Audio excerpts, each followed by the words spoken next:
What's up, everyone? Thank you for joining me on another episode of the Music Reviewer Podcast. My name is Josh. Tonight, it's tonight right now when I'm recording this. Today we're going to be recording the newest 1975 album, Notes on a Conditional Form. This album is a bit of a behemoth in terms of length. It's quite long. I sat on it for a little bit. I was a little I guess, bashful to cover it. It seemed like it was going to be an album that was going to take a lot to process, a lot of time to process, and it was actually. It took me while I was writing the review, I guess like 2 listens almost to split the album in half. That's how long this thing is, or that's how long it takes to get through it mentally, at least for me. But yeah, just so everyone knows, the last episode was over the latest Kalani album. Um, it was good until it wasn't. That was the name of the album. If you're interested in Kalani, any R&B music, go ahead and check that out as well. So yeah, let's get into this 1975 review. Yeah, it's gonna be a good one. So the 1975 are an English rock band formed in 2002 in uh, in England. The 1975 I classify really as more of like an indie rock band, even though they delve into way more than just typical indie rock. They are really more like I guess, a pop band nowadays. That delves into several genres, which that is a huge theme in this album. And it's been interesting to see the 1975 grow since he came into the scene in 2012, which was this was a pretty important year for me in music. That I remember a lot of indie rock becoming popular around that time. AM from the Arctic Monkeys was released. In 2013, they came out with their self-titled album, the 1975. The Neighborhood, Acts Like That were coming on to the scene, which I don't know why I mentioned the Neighborhood. That's one of the bands I remember that got huge around that time with Sweater Weather. But also, there's several notable album releases I can remember off the top of my head. I can remember Kings of Leon released an album. Also, that year, I believe that was the first time I ever attended a music festival. So, just off the bat, I remember, I think Queens of the Stone Age released an album around that year too. Um, yeah, so Jimmy Eat World, maybe. Anyways, not to get make the whole entire episode about 2013, but yeah, um, this band in 1975, they have grown quite a bit, and they're probably the most up and coming band since that time to actually become something. And I believe it's due to their ambition, their forward thinking on a lot of their album releases since their second I Like It When You Sleep, For You Are So Beautiful Yet So Unaware of It. They have these long album titles, but notably that album had some great songs. Somebody Else, The Sound, and one thing that's always set well about the 1975 for me is that they've always at least had a couple tracks from each of their albums that have always been earwormy for me. I always just like to, just go through a phase where I'm just listening to a certain song from them, probably for like a month, and then eventually I grow out of it. And actually, backtracking to their last album, A Brief Inquiry into Online Relationships, that album had some pretty good tracks on there as well. Love It If We Made It. Um, it's Not Living if It's Not With You. That might be the name of the song, but that's the chorus. And yeah, so they're a band that definitely puts out at least some sort of base level quality for most albums, or for all their albums. They really don't have that much. This is their fourth album here. And just going into this album here, you can really kind of tell what was taken from the previous album release and put into this current one here. Notes on a Conditional Form. has a lot of genre bending to it, or not genre bending, but just multiple genres being used um, from track to track. And really, this album, I believe, it might be more of a flex for the 1975 in terms of them just trying to show off what they can really do. Not that it was executed to the highest extent, but I feel like they go into so many different genres, such as soul, R&B, indie rock, adult alternative, pop. Um, what else? EDM, house. Like this album has just about everything that is mainstream and niche. So when I first listened to this, it was apparent that that's what was going on. And in the last album, there was a bit of soul parts, gospel parts in there that definitely bled into the 1975. Now they did keep a little bit of their main aesthetic that I believe that is true to the band. I think at its core when they sound the best, which is um, their pop rock, almost new wave 80s influence style, which those songs like The Sound are good examples. I mentioned the other song before, Love It If We Made It. Those big sounding pop anthems. I think that's when the 1975 really performs at their peak, but that's just my opinion. So, what did we get all in all on Notes on a Conditional Form? Conditional Form is really an album that lacks a focal point. The songs are all quite unique, which isn't a bad thing. But there really is not a sound or an aesthetic that is seamless throughout the album. Now, one thing I noticed is that there's a decent presence of adult alternative that blends other genres slightly, such as indie rock, dream pop, even pop punk at times. And there's just kind of a mellow, relaxed feel and texture to this album where everything just kind of seems a little comatose, not sleepy, but just relaxed. Like it aims to just be on and not really be abrasive, with the exception of the first song, People, which I'll get into that song here in a second. So, yes, there's a light listen aspect to this album that is, even with the genres switching constantly, that is apparent. Now, there's a lot of EDM parts that you can tell are literally just songs that were produced, possibly like just on a computer, with good production. Don't get me wrong, but they're not typical songs that a band would compose. And at times, these songs are so ambient that it seems like they could have possibly been uh, maybe commissioned for a movie that wasn't released. It sounds like movie music. So um, that's just my hypothesis. I have no idea really what's up with that. And of course, there's a hefty amount of soul and gospel that was put into the album. That it's a little bit of a gimmick in my opinion. It's the blatant, Chance the Rapper, Kanye West type deal, where that's what you're gonna get, and it's a little redundant or a little derivative, redundant, whatever. Um, but there is also elements of hip hop and R&B that are fused into these songs. Um, so really, let's just take it from the first song, which will mention the intro. That's not really a song, but it's really just this piece of music that is meant to last for the duration. It's titled in 1975, The Duration of a Speech that Greta Thunberg is famous for giving about the environment.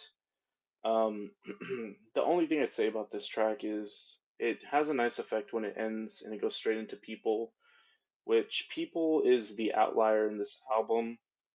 It sounds like it's made for the song. It was performed by a completely different band, but it is executed quite well. It's probably one of the better songs on this album. It's quite heavy. There's some spoken word elements and shouting from Matt, the frontman. It has great energy. It's punk inspired, distorted guitars, these noodly guitar lines that really kind of pierce through everything. It's just punchy. The bass and drums are tight. It's a very good song, in my opinion. So um, let's go to the third song, Feral State of Mind, which I feel like that was a highlight here. This song is more of a it starts off almost lo-fi like. It's drum machine based, and it creates overall a nice smooth texture once the vocals hit. There's some sample bits here and there. It reminded me of a little bit of the Postal Service, um, but it has its part where in the bridge it got a little awkward. Sounded like the piano was slightly off, purposely, but still. And that was probably for effect, but um, that is one of the more, I'd say, EDM type tracks on this album. Not a great song, but it was interesting. The next highlight I felt like came on the fifth track, "The Birthday Party." This one is more of the 90s to early 2000s pop, which this is when the adult alternative kind of plays in, I believe. There's a nice little sax solo in there. There's some light instrumentation and light textures. Some mandolin thrown in, which that kind of foreshadows what comes later with this folk element that's also in this album. So there's another genre thrown in right there. And yeah, this track definitely plays into this low key, relaxed vibe that the I believe the album tries to create.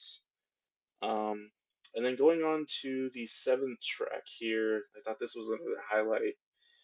Then because she goes, let me just make sure that's the right name of the track.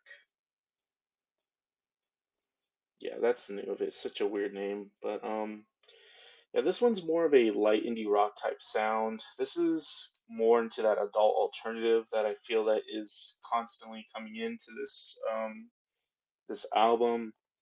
It has a almost like 2000s emo aesthetic to it almost, but it's not overbearing. It's not really like My Chemical Romance or anything like that. But it reminded me of maybe, I don't know, just to be basic, like Blink 182. It's a short, almost incomplete sounding song too. I think that's something that put me off about it, but it wasn't bad. I think I enjoyed the song a little bit. Jesus Christ 2005, God Bless America. That's the next track there. This one's interesting because it has uncredited vocal feature by a female singer-songwriter, Phoebe Bridgers, who's an up-and-coming singer-songwriter. She makes nice light indie rock, folk music, and this is definitely a folk song. It has elements of Bon Iver in it. The song is kind of has this theme in the lyrics about how to express love without fearing judgment. And it has like a dreamlike quality to it, like a fluffy texture. Uh, Phoebe Bridgers really blends well into this song. That was a good collab there. And the next track here that I felt like was a highlight, it comes next to it. It's called Roadkill. There's like a poppy country like production on here, has a bouncy feel to it, and it really plays more into this adult alternative aesthetic as well. It's very radio friendly, but also relaxed. And there's some jingly guitars in there. The second verse is a highlight on there, so I think that was one of the better songs on here that I liked. Next track is actually quite good as well. This one's "Me and You Together." This song features a nice dreamy kind of rock texture. Very, I guess, derivative from the '90s. It reminds me a little bit of "Kiss Me" by that one band. It has a little light dream pop aesthetic to it. Um, Maybe if the vocals are mixed high enough to where it's not really like that. But there's some jingly melodic guitar on here. It's very radio friendly as well. I'm kind of surprised this song is not as big as it is right now. Um, so definitely check that song as well. I enjoyed Me and You Together. And here is a changing point in the album.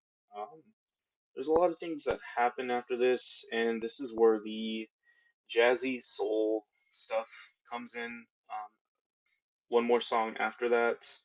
Um, Nothing Revealed, Everything Denied. This is a kind of like a loungy, uh, there's some light loungy type song. There's some light organ in here. It turns more into kind of like a hip hop type track when the verses. It kind of sounds like Matt's rapping. But there's this weird awkward part. I think where there's some weird vocals show up. It sounds like King Cruel, but it just really does not sound good. It's a little bit of a low point in this album. Um, but yeah, it just wasn't going to sit well with me anyways because it has this neo soul gospel aesthetic with these gospel gang vocals. To me at this point, that style is kind of a gimmick, and literally the only thing that could have been missing from it was high chipmunk voice, which is also a la Kanye West. And what do you know? The next song features chipmunk vocal on "Tonight I Wish I Was Your Boy," which samples "Just My Imagination," that old song. I think it might be an old Motown song, but yeah, this one just has more jazzy piano. It's a little lo-fi, but it, it's a little bit more groovy. The song's a little bit better. It's has more of this hip hop aesthetic and pop aesthetic. Um, Not my favorite thing in the world, but it's better than Nothing Revealed, Everything Denied. And I think here the next song after that, Shiny Collarbone, is a really big, I guess, turn in the album. This is a straight up EDM track. It has a dance house type beat. It reminds me a lot of like a Jamie X type track. It has a nice little bass groove on here that builds up, and has a beat switch as well that goes into like this trap beat with some deep sub bass.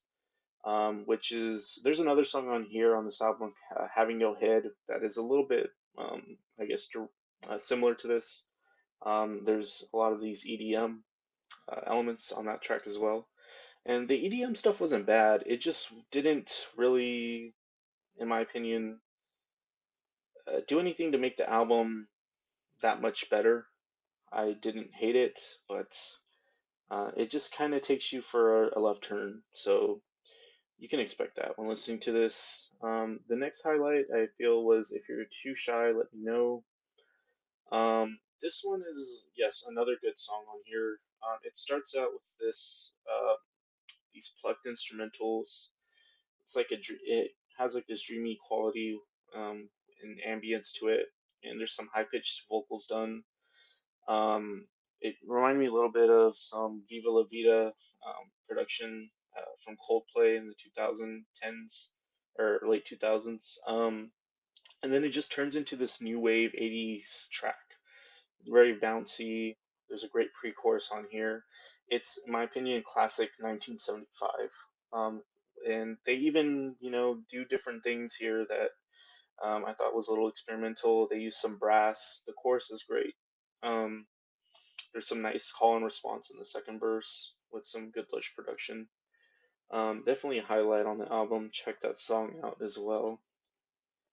And really, nothing else interesting happens. The album hits a little bit of a dull point until, what should I say? This song is interesting because it has a dance hall like beat, which really, the dance hall trend is kind of phased out, but that was kind of big. Um, Mid 2010s with Drake and Rihanna doing that thing. There's a nice bass groove, and the vocals sound by Bon Iver esque. It's just a groovy track. Um, it does get a little weird towards the middle, so it's not, it didn't sit too well with me, but it definitely is one of the more interesting tracks, in my opinion. And the album continues to have more of these ambient tracks, and some jazzy tracks as well thrown in for the rest of the album. It really doesn't do anything to make the album better, in my opinion. The best part about the end is really just the last song, "Guys," which it ends on, in my opinion, one of the high points, or it ends with one of the better one of the better genres that is utilized in this album, which is the alternative stuff. And this is just a cool song about the band, being enamored with their camaraderie. It has a wholesome feeling to it. There's a nice synth counter melody, some clean guitar instrumentation. It's definitely a good 1975 song. Um, and yeah, that's how the album ends. So that was probably the heftiest album I've covered so far on this podcast. And originally I was feeling indifferent to it, but there is enough highlights on here where I'd say it's probably at least a 6 out of 10. Definitely give it a shot if you like the 1975. It could be a little challenging to listen to with just how much it just changes, and I totally understand that. Like, I probably won't listen to this album much more other than the tracks that I'm very happy with.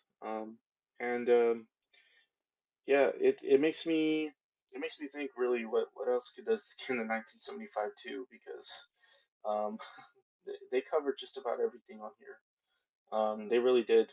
There's some parts on these ambient EDM parts that are also orchestrated almost. They sound like string orchestra composed and performed, but I don't think it's an actual string orchestra. I think it's just synth strings.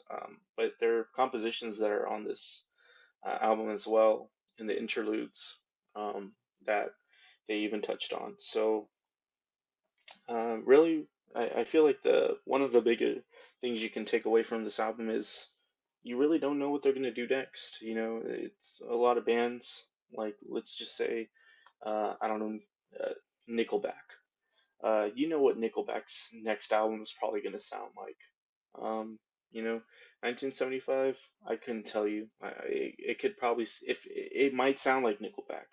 That's how unique this band is. So even though I didn't, you know, this isn't my favorite 1975 album, it at least got me, it got me hoping for what's next. So yeah, if you made it to the end of this podcast, thank you. My name's Josh. I'm the music reviewer. We'll be reviewing more music soon, and you guys have a good day.